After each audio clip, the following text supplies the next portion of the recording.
Processing provisional voters. There are 8 reasons for a voter to vote provisionally. 1.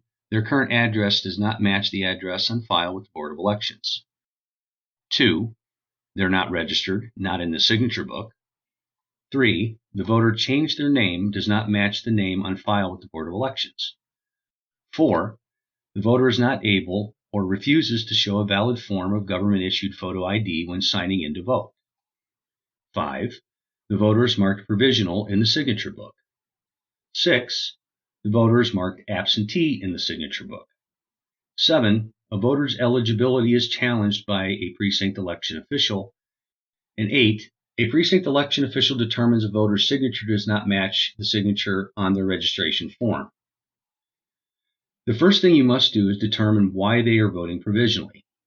They will fall under one of the 8 categories described above. All provisional voters get a 12H form before they leave. This informs them of who to contact and what to do post-election day. Note: do not remove ballot stubs. All provisional ballots must go into a 12B envelope and be placed into the provisional slot of the DS200. Provisional ballots must never go into the DS200 ballot scanner feed. The voter's current address does not match the address on file with the Board of Elections. The first thing you need to determine is if the voter is at the right polling location. Click or touch on the Triad Poll Manager software tab located on the desktop of your tablet. Then click or touch on the Search by Address tab and put the voter's current address in the fields. If the voter moved but they are in the same precinct they are currently registered at, have them fill out a blue change of address form and have them vote a regular ballot. Put the completed blue change of address form in the Important Forms envelope. If the voter's current address is not in the same precinct they are currently registered in, but still in the same polling location, they will vote a provisional ballot. If the voter's address is at another polling location, then write on the redirect form the location and address of where the voter needs to vote at. If the voter refuses to redirect, inform them that if they do vote provisionally at your location, their vote will not count. If they understand, then have them vote provisionally. Put their ballot in a completed 12B envelope and attach a completed 12D ornery voter form outside of the 12B envelope. The 12D form protects you if a voter tries to blame you for their ballot not being counted. Their 12B envelope will act as a voter registration form even if their ballot does not count. Voters not registered, not in the signature book. If a voter is not in your signature book, there is a very good chance they are not registered. However, there could have been an error in the system that failed to capture their information in the signature book, or they could be an out-of-county voter. It is best to have these voters vote a provisional ballot just in case. The first thing you need to determine is if the voter is at the right polling location. Click or touch on the Triad Poll Manager software tab located on the desktop of your tablet. Click or touch on the Search by Address tab and put the voter's current address in the fields. If the voter's address is at another polling location, then write on a redirect form the location and address of where the voter needs to vote at. If the voter is at the right polling location, then vote them provisionally, but before getting their ballot, verify all information is written on the 12B envelope. Then make sure all their information is captured in the signature book and clerk book in the yellow pages. If anything, a properly filled out 12B envelope will act as a voter registration in case their vote does not count.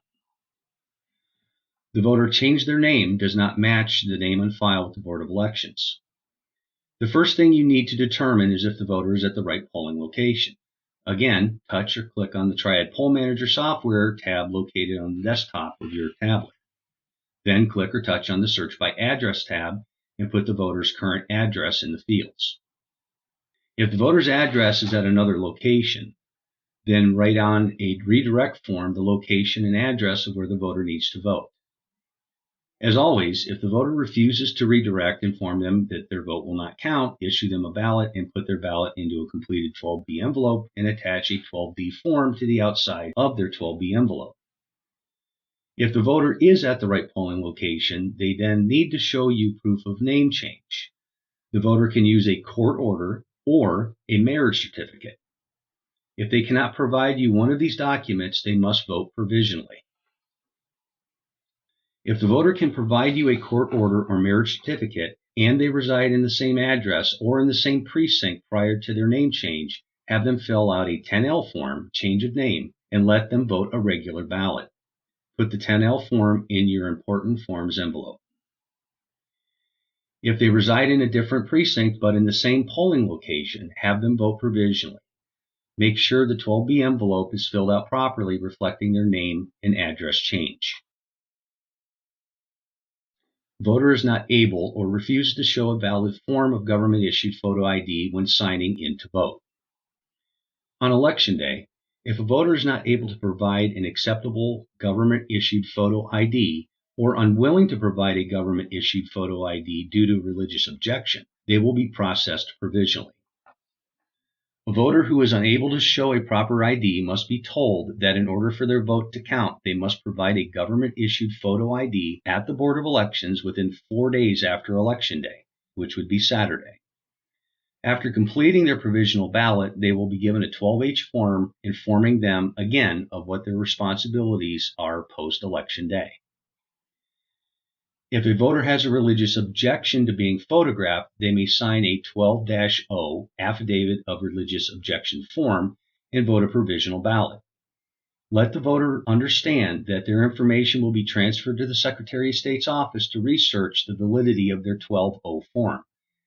If it is found that the voter has a currently unexpired photo ID, or the last 4 digits of their Social Security number do not match those digits in the statewide voter registration database, their 12-0 form will be considered invalid. Voter is marked provisional in the signature book.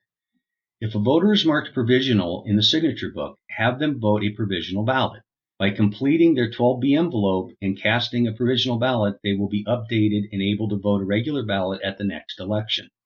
Make sure to ask them if they have a P.O. box when filling out the 12B envelope. The voter is marked absentee in the signature book.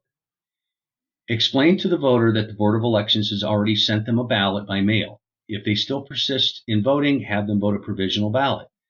Tell them that the BOE will make sure their absentee ballot was not already counted or received before processing the provisional ballot. A voter's eligibility is challenged by a precinct election official. If a PEO challenges a voter's eligibility to cast a ballot, the voter will vote a provisional ballot if 1. If the voter completes a Form 10-U Affidavit Oath Examination of Person Challenged, and the majority of the PEOs are unable to determine that the voter is eligible to cast a ballot, or 2. The voter refuses to complete the 10-U form. Fill out an incident report and place in the important forms envelope with the 10U. A precinct election official determines a voter's signature does not match the signature on their registration form. If a majority of the precinct election officials determine the voter's signature does not match what is on file, have them vote a provisional ballot. Fill out an incident report as well. As always, if you need any help with this process, please give us a call. 440-576-6915. Thank you.